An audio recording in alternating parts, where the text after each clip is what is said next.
Écoutez, d'abord, ils ont pris les bonnes décisions. Il y a la question de la défense et de la sécurité. Si on n'est pas défendu, si on n'est pas en sécurité, aucun développement, aucun progrès, rien n'est possible. Ils ont créé une armée unifiée, 15 000 hommes, qui sont opérationnels, et dont l'action explique les défaites de l'impérial terrorisme. Je vous rappelle que le Mali a été attaqué le 25 avril 2026 par 12 000 hommes. 12 000 hommes armés. C'est une armée terroriste internationale qui a attaqué le Mali.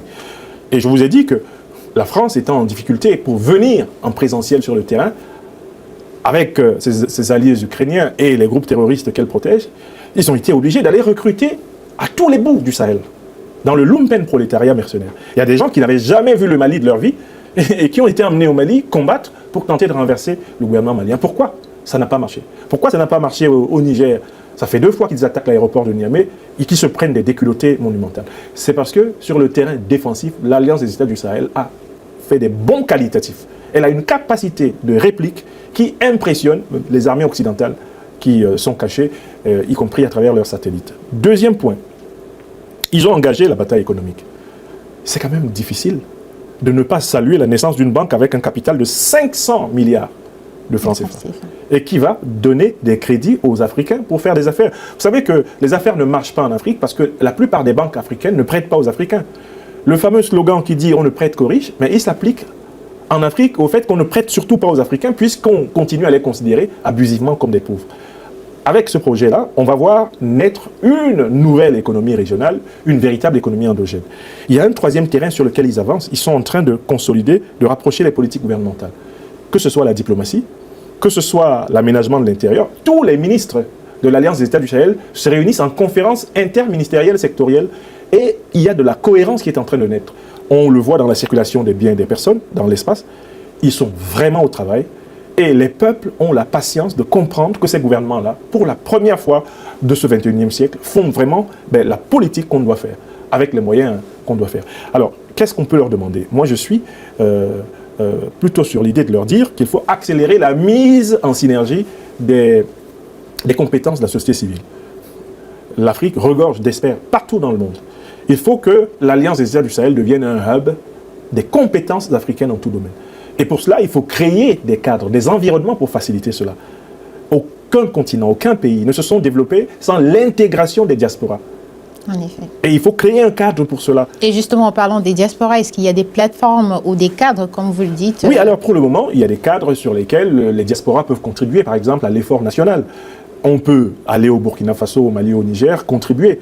Il y a des chantiers d'intérêt public, comme notamment le grand projet Faso-Mebo au Burkina Faso, où vous, Mariam Fedio, n'importe qui venant au Burkina Faso peut dire « j'ai 2 jours de volontariat pour placer des pavés, fabriquer des pavés, construire une bonne fontaine ».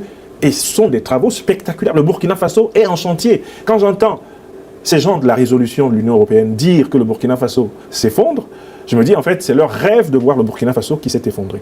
Donc il y a des choses qui sont en train d'être faites, mais il faut créer un cadre formel, de plus en plus formel, d'incitation au retour des capitaux, pas seulement des capitaux économiques, j'insiste sur le capital intellectuel, le capital de la compétence. Nous avons des ingénieurs atomiques, nous avons des médecins, nous avons des professeurs, un peu partout dans le monde. Il faut leur faire des offres intéressantes. Moi, je serais pour qu'on crée un institut de mise en valeur des compétences africaines.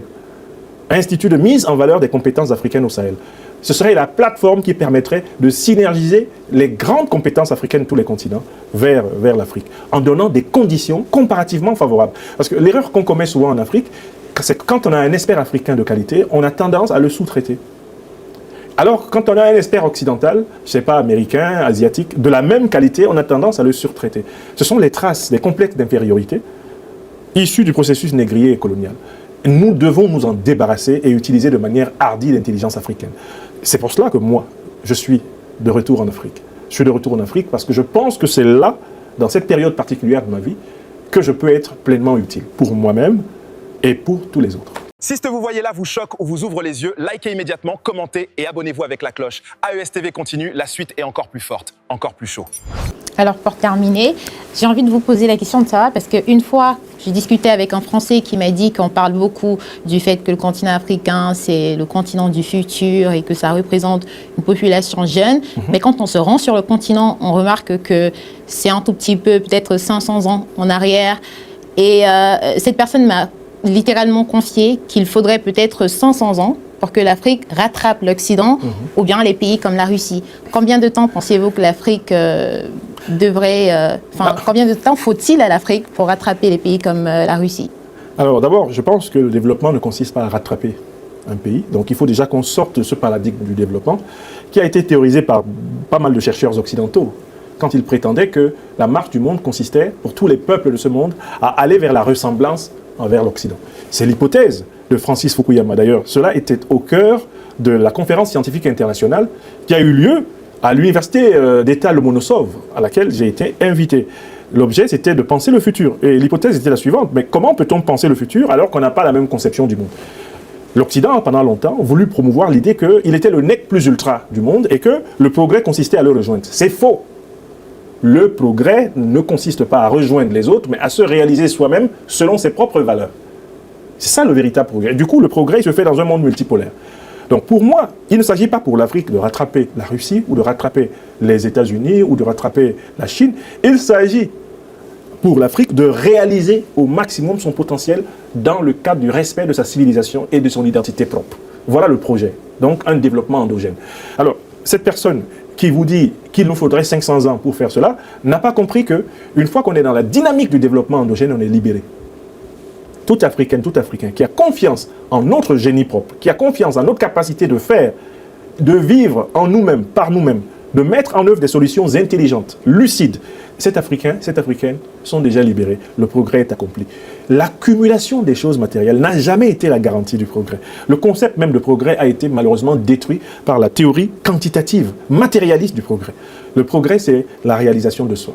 C'est être soi-même dans un environnement intégré, apaisé, un environnement compatible avec nos valeurs.